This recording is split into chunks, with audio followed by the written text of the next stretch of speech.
श्री राधे राधे। एगो सोहर सुनब सबे कैसा लागता कमेंट बॉक्स में जरूर लिखब सबे।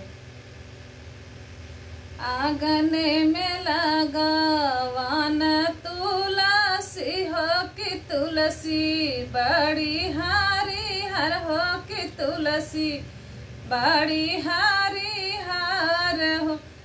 माई तुलसी हमारे जे होई है लाला नावा हो पियरिया हम चढ़ाई बे हो पियरिया हम चढ़ाई बेनु।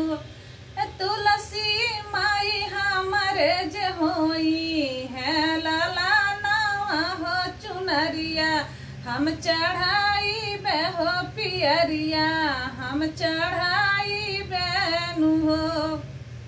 एतना बचनिया सुन सासु हो तड़पी के बोला हो कि तड़पी के बोलनु कि बहुआरी मांगाइले तू नैहर से पियरिया हो पियरिया तू चढ़ाइया हो पियरिया तू चढ़ाइया नु हो।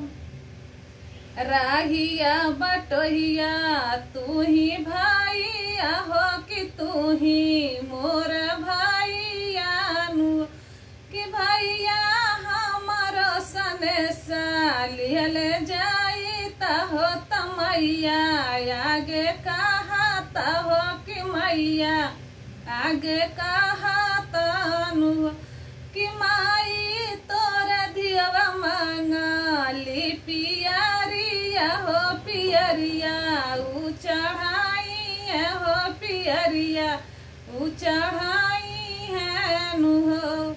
एतना बचनिया माई सुनाली हो कि सुने नाही पावाली हो कि सुने नाही पावाली न हो।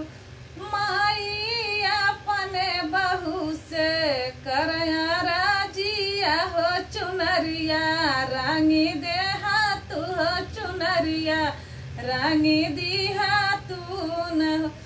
बहुआर मोर धियवा मांगेली चुनरिया हो चुनरिया चटकर रंगा तू हो कि धोतिया चटकर रंगा तू हो पियरिया चटकर रंगा तू न हो।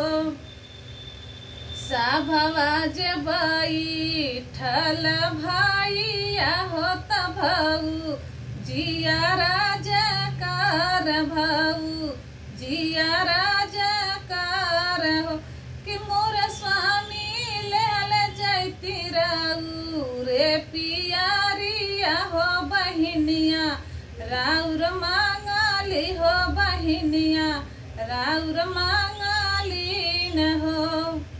एक बन गई न दूसरे हो कि हमारी दूसरे न हो कि मोर सखिया ठाड़ बन बहिन के दुआरवा हो देवड़वा ठाड़ भाई न हो के कर लगावल जे तुलसी होत के कर लाला नावा होत के कर लाला नावा नु कि मोर बहिनी काहे मांग तू जे पियरिया हो पियरिया चटकार हो चुनरिया चटकार नु हो। मो तुहर बनोइया लगान तुलसी हो की है बड़ी हारी हर हो कि तुलसी बड़ी हारी हार हो कि भैया तुहर जे खेले न भये नवा हो भय नवा बड़ा सुंदर हो भय नवा बड़ा सुंदर हो कि भैया देवा नाही पानी पियरिया हो कि धम चढ़ाई तुलसी हो शिष्या हम मांगी हो शिष्या हम मांगब हो भरल रह घर वा दुआरवा हो कि गोदिया हमारो हो कि गोदिया जे कि हमारो न तुलसी माई बनल रह भाई बहन के जोड़ावा हो पियरिया तुम्हें चढ़ाई बे हो पियरिया तुम्हें चढ़ाई बेनु हो।